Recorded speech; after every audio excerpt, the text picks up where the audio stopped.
saya Dela Aulia. Saya akan menjadi orang pertama di kelompok saya yang menjelaskan tentang tahap pembelahan sel.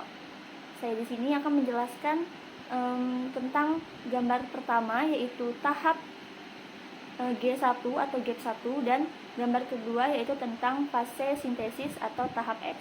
Baik, kita akan masuk pada tahap pertama, yaitu pada gambar pertama terdapat tahap G1 atau tahap GAP1, yaitu fase pertumbuhan awal setelah pembelahan sel. Jumlah kromosom pada tahap G1 ini masih 6, yaitu masih dalam kondisi normal dan belum ada replikasi. Nah, alel yang ditemui pada tahap G1 yaitu A besar A kecil, B besar B kecil, D besar D kecil, E besar E kecil, F besar F kecil, dan G besar G kecil, menunjukkan setiap kromosom masih berpasangan heterozigot atau homozigot. Jenis sel yang ditemui pada tahap pertama atau tahap G1 ini yaitu diploid, artinya kromosom terdiri dari pasangan, dan jumlah sel yang ditemui yaitu 1 sel. Intinya, pada fase G1, sel masih melakukan aktivitas metabolisme normal dan persiapan menuju replikasi DNA. Jumlah kromosom belum bertambah, tetap 6. Kita lanjut pada tahap kedua atau pada gambar kedua atau tahap S, yaitu tahap atau fase sintesis, yaitu fase replikasi DNA. Jumlah kromosom yang ditemui pada fase sintesis masih 6, yaitu tetapi masing-masing sudah mengalami replikasi menjadi kromatik ganda. Alel yang ditemui pada fase sintesis ini yaitu A besar A besar, A kecil A kecil, B besar B besar, B kecil B kecil, E besar E besar, E kecil E kecil, D besar D besar, D kecil D kecil, F besar F besar, dan G besar G besar. Yaitu menunjukkan setiap gen yang digandakan sehingga jumlah alelnya meningkat. Jenis sel yang ditemui pada fase sintesis yaitu diploid karena masih dalam satu inti sel. Lalu jumlah sel yang terdapat pada tahap sintesis atau fase sintesis yaitu 1 sel. Intinya pada fase S atau fase sintesis DNA mengalami replikasi. Secara jumlah kromosom tetap 6, tetapi secara struktur tiap kromosom sekarang sudah terdiri dari 2 kromatid identik. Nah, sekarang kita sudah sampai pada tahapan mitosis. Nah, di mitosis ini terdapat 2 tahapan, yaitu profase dan metafase. Pada fase profase di mitosis ini seperti yang terlihat pada gambar, di mana ada 6 pasang kromosom, ya, atau 6 pasang unit yang mewakili informasi genetik. Informasi genetiknya adalah A besar A besar, A kecil A kecil, B besar B besar, B kecil B kecil, E besar E besar, E kecil E kecil, D besar D besar, D kecil D kecil, F besar F besar, G besar G besar. Nah, ini berarti sel tersebut memiliki 2 salinan atau alel untuk setiap gen yang tertera. A besar A kecil, B besar B kecil, E besar E kecil, D besar D kecil, F besar F kecil, dan G besar G besar. Kemudian kecuali gen F dan G yang hanya memiliki 1 alel yang tertulis. Sel ini berada dalam kondisi diploid yang artinya memiliki 2 asid lengkap kromosom. Nah, jumlah sel pada akhir fase ini adalah 1 karena sel masih bersiap-siap untuk membelah. Secara sederhana, di profase materi genetik ini di dalam sel mulai memadat, menebal, dan siap untuk diatur sebelum pembelahan. Kemudian masuk ke dalam metafase mitosis. Pada fase ini jumlah kromosom tetap 6 dan susunan genetiknya juga tetap sama, yaitu A besar A besar, A kecil, B besar B besar, B kecil B kecil, E besar E besar, E kecil, D besar D besar, D kecil D kecil, F besar, G besar, dan G besar. Sel tetap dalam kondisi diploid dan jumlah sel masih 1. Perbedaan utama yang terlihat pada gambar di metafase adalah kromosom yang sudah memadat. Sekarang berbaris rapi di tengah sel membentuk lempeng ekuator, persis seperti yang ditunjukkan pada simulasi tersebut. Penataan ini penting saat pembelahan terjadi karena setiap sel anakan akan mendapatkan jumlah dan jenis materi genetik yang persis sama, seperti itu. Jadi tahapan selanjutnya setelah profase dan metafase itu ada tahapan anafase, telofase, sama sitokinesis. Nah, jadi tahapan anafase itu kromatid ditarik oleh benang spindle menuju kutub sel yang berlawanan. Nah, ciri utamanya itu ada kromatid sudah mulai terpisah dan gerakan ini memastikan bahwa setiap kutub sel akan menerima jumlah kromosom yang sama. Nah, di dalam tahapan anafase ini terdapat 6 jumlah kromosom dan memiliki 2 alel. Masing-masing kutub membawa susunan alel yang sama, yaitu A besar A kecil, B besar B kecil, E besar E kecil, D besar D kecil, dan F besar D G besar. Nah, jenisnya itu masih termasuk ke dalam jenis sel diploid dan jumlah selnya masih 1. Nah, untuk tahapan yang kedua yaitu telofase. Proses ini adalah setelah kromosom sampai di kutub sel, tahapan telofase baru dimulai. Nah, ciri utamanya ini membran inti baru terbentuk di masing-masing kutub dan kromosom yang semula memadat mulai kembali menjadi benang kromatin. Nah, masih terdapat 6 jumlah kromosom dan alel yang sama, juga masih termasuk ke dalam jenis sel diploid dan jumlah selnya masih 1, tetapi sudah ada 2 inti. Nah, proses yang terakhir dalam tahapan mitosis itu ada sitokinesis. Nah, sitokinesis adalah pembelahan sitoplasma tahap terakhir setelah telofase. Nah, ciri utamanya itu sel benar-benar membelah menjadi 2 sel anak. Nah, masing-masing sel anak membawa kromosom dengan jumlah yang sama seperti sel induk. Nah, jadi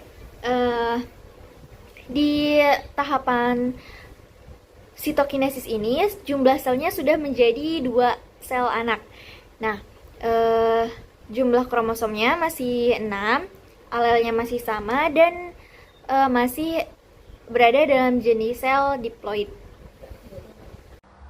Halo teman-teman, sekarang kita masuk ke tahap profase 1 pada pembelahan meiosis. Di tahap ini, jumlah kromosom masih 6 dengan kondisi sel diploid. Yang terjadi pada profase 1 adalah kromosom homolog mulai berpasangan membentuk bivalen atau tetrad. Kita bisa lihat alel yang muncul yaitu AA besar, AA kecil, BB besar, BB kecil, EE besar, EE kecil, DD besar, DD kecil, FF besar, dan GG. Pada tahap ini juga biasanya terjadi crossing over atau pertukaran segmen kromosom, sehingga nanti akan menambah variasi genetik. Jadi profase 1 merupakan tahap yang sangat penting dalam meiosis karena disinilah sumber keanekaragaman genetik mulai terbentuk. Selanjutnya kita masuk ke tahap metafase 1. Di sini kromosom homolog yang sudah berpasangan tadi berbaris di bidang ekuator atau bidang tengah sel. Jumlah kromosom tetap 6, masih dalam kondisi diploid. Alel yang kita temukan yaitu kombinasi pasangan besar kecil seperti AA besar, AA kecil, BB besar, BB kecil, EE besar, EE kecil, DD besar, DD kecil, FF besar, dan GG besar. Penataan kromosom pada bidang ekuator ini bersifat acak sehingga pembagian ke sel anak nantinya juga akan menghasilkan kombinasi genetik yang berbeda.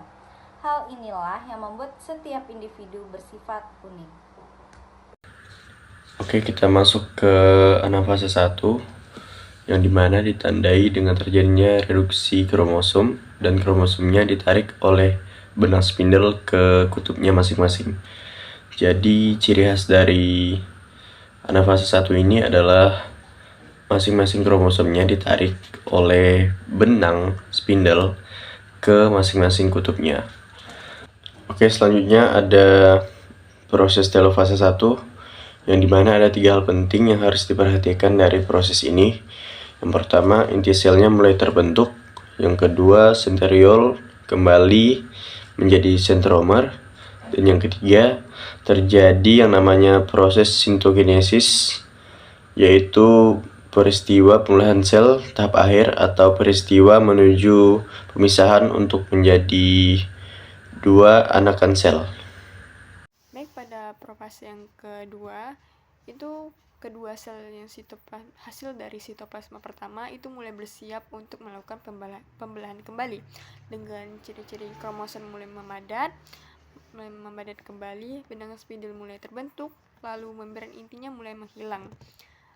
Setelah ini dilakukan, lalu dilanjut pada tahapan metafase yang kedua. Pada tahapan metafase yang kedua, kromosom masih tersusun rapi di bidang ekwatorial, yang mana ini mirip sekali dengan tahapan metafase di pembelahan mitosis. Lalu, benang-benang spindle mereka sudah melekat pada sentromer setiap kromosomnya. Ini dilakukan untuk pemisahan kromatid bersaudara. Kromosom yang ditemukan masih berjumlah 6 dengan alel masih sama seperti sebelumnya, yaitu A1, A besar A kecil, B besar B kecil, A besar A kecil, D besar A kecil, dan masih F dan G. Selanjutnya akan dilanjutkan pada tahapan anafase yang kedua. Pada tahapan sitokinesis pertama, itu sel mengalami pembelahan sitoplasma setelah proses telofase 1 selesai. Lalu, dari satu sel diploid, itu menjadi 2 sel anakan yang masing-masing masih bersifat sel diploid. Dengan kromosom masih berjumlah 6, alel yang ditemukan itu A1, A besar A kecil, B besar B kecil, A besar A kecil, D besar D kecil, dan FG.